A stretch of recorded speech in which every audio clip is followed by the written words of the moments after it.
An unseasonably warm winter in Georgia has left peach producers little to smile about as they look to accumulate enough chill hours during the tree's dormant period. However, despite the setback, the Monitor's Damon Jones reports that there shouldn't be a shortage of fruit. While most people are enjoying the relatively warm winter, the same can't be said for peach producers across Georgia, as the up and down temperatures have been a cause for concern. There's no doubt about it that we've had an unusual winter compared to last year, where everything was perfect. It's been somewhat of a, an in and out, making us wonder if we were going to have enough cold weather. Getting hot in the 70s, mid 70s one day, and then all of a sudden we get the weather we're looking for. I mean, Mother Nature is so fickle, and we deal with what we get. And this year's been somewhat different, as you know and I know. Warm in December. Then it cooled off for two or 3 days, and it got warm again. So, it's never really, last year was about as perfect a season as us as peach growers could ask for. And you don't see those perfect seasons very often. So, we deal with what we get and make the best out of it.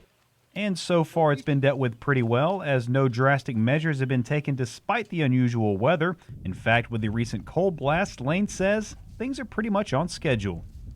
Most of the varieties of say some 35 different varieties we have, I would say, 2/3 of them have met their chill units or have gotten the number of units that are necessary for the leaves to come out, blooms to come out, leaves come out to feed the peach, all in a timely fashion. As for any kind of shortage, that's yet to be determined, as producers are still more than a month away from harvesting. However, right now it appears the weather has not greatly affected the crop, and if freezing temperatures are avoided after the fruit is bloomed, there shouldn't be any problems. We still got a lot determines the crop and what happens really for the next 5 weeks. But standing here today, we feel good about it. These early peaches are ready to bloom. I even see a few leaves, which that's a good thing.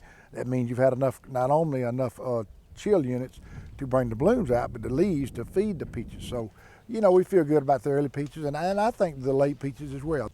As for what chill units are, that's the amount of hours the crop needs at 45 degrees or below. Most varieties of peaches grown around the state require around 850 chill units. It's a number producers are well aware of.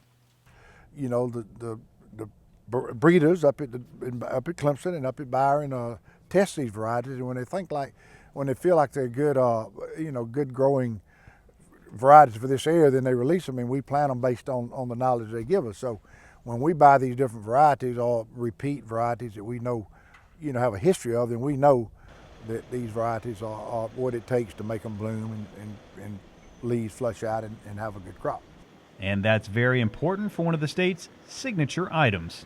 It's really a Georgia peach is special. Georgia's known as a peach state, but to be honest with you, it's become a southern peach in the sales arena. We want southern peaches versus northern peaches in Pennsylvania, New Jersey, up in there, and out west, California, and Colorado and all that. So it'll always be the Georgia peach, but to be quite honest with you, we pull for our growers in South Carolina to have a good crop, because if we don't have enough supply of peaches in the South, then the buyers are going to go west.